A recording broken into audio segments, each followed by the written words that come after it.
আমার স্বামী আবির আজ বিকেলে বিদেশ থেকে আসবে। 2 বছর সে প্রবাসে ছিল। শাশুড়িকে সকালে চা দিতে যাওয়ার সময় ঘরের বাইরে থেকে শুনতে পেলাম তিনি তার মেয়েকে বলছেন, জামাইকে বল হাসপাতালে একটা বেড খালি করতে, আমি হাসপাতালে ভর্তি হব, অন্তত সপ্তাহখানেক সেখানে থাকবো। আবির আসার পর সেখানে পাঠিয়ে দিবি।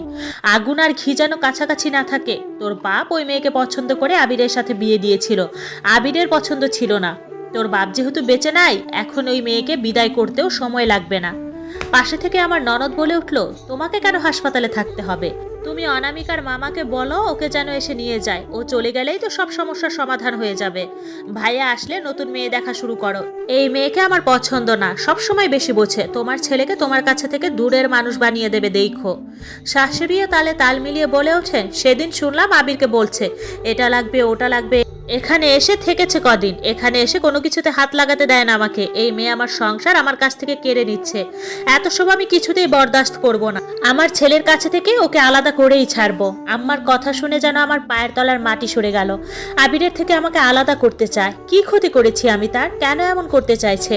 রাজ্যের চিন্তা যেন মাথায় এসে ভর করলো। নিজেকে সামলে নিয়ে দরজায় নক করতেই দুজন চুপ হয়ে গেল। ভেতর থেকে আম্মা জোরে বলে উঠলেন, কে?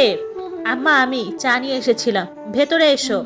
চা নিয়ে ভেতরে যেতে আমার ননদ রুম থেকে বেরিয়ে এলো। আম্মাকে চা দিয়ে নিজের রুমে চলে আসবো, তখনই তিনি আমাকে পেছন থেকে ডাক দিলেন।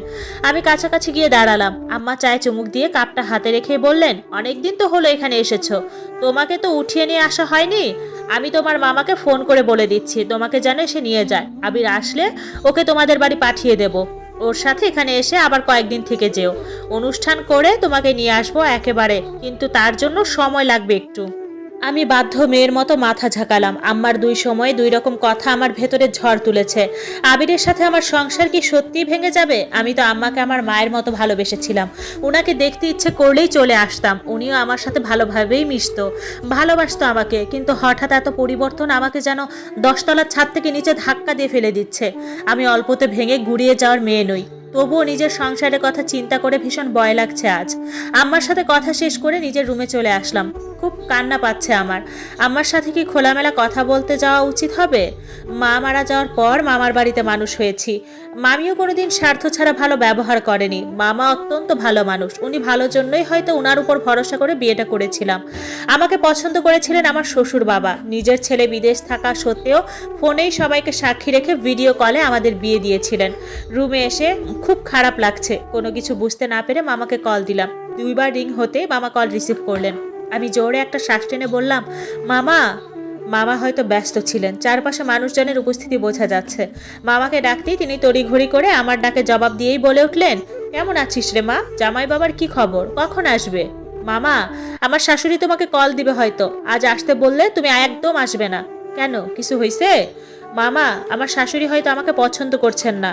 মামা বললেন, তোর শাশুড়ি? আমার বিশ্বাস হচ্ছে না অনু। তোর শাশুড়ি তো খুব ভালো মানুষ, তুই কি কিছু করেছিস? ভুল করলে মাফ চেয়ে নে মা। ওনাকে মায়ের মতো ভালোবাসবি, সম্মান করবি। মামা, আমি কিছুই করিনি। এর আগে উনি আমার সাথে খারাপ ব্যবহার করেননি। একটু আগে আমার শাশুড়ি আর ননদ আমাকে নিয়ে কথা বলছিলেন, আমাকে বাড়িতে পাঠিয়ে দিতে চাইছেন। মামা, আমার শাশুড়ি তোমাকে ফোন দিলে তুমি এসো না। মামা তখন বলল, তুই একদম ভয় পাস না মা। মামার সাথে কথা বলে ফোনটা রেখে দিলাম। আমার ননদ নিশিতা এসে দরজার কাছে দাঁড়িয়ে বলল, আম্মা তোমাকে ডাকছে।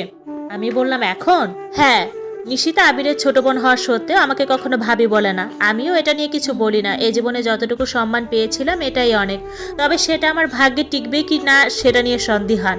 আম্মার রুমের দরজায় গিয়ে নক করতেই তিনি ভেতরে প্রবেশের অনুমতি দিলেন। ভেতরে ঢুকে দেখতে পেলাম তিনি আগের মতোই বিছানাতে বসে আছেন। আমাকে দেখেই ডেকে বসতে বললেন। নিজেকে কেমন পুতুল পুতুল লাগছে, যে যা বলছে তাই শুনছি। তবুও কি আমার সাথে কেউ ভালো হতে দেবে না? আম্মার সামনেই বিছানায় গিয়ে বসলাম। তিনি হাতের বাঁ পাশ থেকে 2টা শপিং ব্যাগ দিয়ে বললেন, এগুলো তোমার জন্য আনা হয়েছিল, বাড়ি যাওয়ার সময় নিয়ে যেতে ভুলো না। এখানে একটা শাড়ি আর 3টা 3 পিস আছে। আম্মা, আজই যেতে হবে আমার? মানে উনি তো আজই আসছেন, আর আমি ওনাকে সরাসরি দেখিওনি কখনো। আজ ওই বাড়ি গেলে উনি রাগ করবেন না? সেসব আমি দেখে নেব। তোমার মামা এলে তুমি চলে যেও।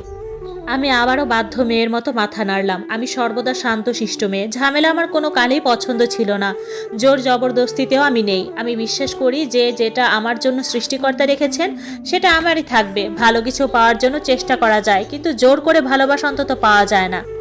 আমার শাশুড়ি বললেন, যাও রুমে গিয়ে তোমার ব্যাগ গুছিয়ে নাও। আম্মার কথায় রুম থেকে বাইরে চলে আসলাম।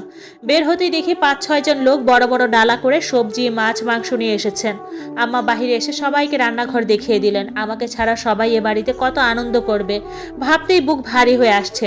নিজেই নিজেকে প্রশ্ন করলাম, আমাকে কি ভালোবাসা যায় না? কেন সবাই এত দূর দূর করে আমাকে? নিজের জন্য বরাদ্দকৃত রুমে এসে জামা কাপড় সব গুছিয়ে ব্যাগে নিলাম ঠিকই, কিন্তু মামাকে আগে থেকে বলে রাখায় নিশ্চিত ছিলাম মামা আসবে না। সবাইকে দেখাতেই ব্যাগটা গুছিয়ে নিলাম। ব্যাগ গুছিয়ে খাটের পাশে রেখে দিলাম। বাড়িতে কোথায় কি হচ্ছে সেটা দেখতে থাকলাম। রান্নাঘরে সবাই কাজ করছিল, আমিও সেখানেই দাঁড়িয়ে কাজ করা দেখছিলাম। আমাকে কেউ কিছু করতে দিচ্ছে না। কাজের জন্য কয়েকজনকে নিয়ে আসা হয়েছে। পরিস্থিতি দেখে যা বুঝলাম, আজকে আমাকে ছাড়া বড়সড় অনুষ্ঠান বা খাওয়া দাওয়ার ব্যবস্থা করা হচ্ছে।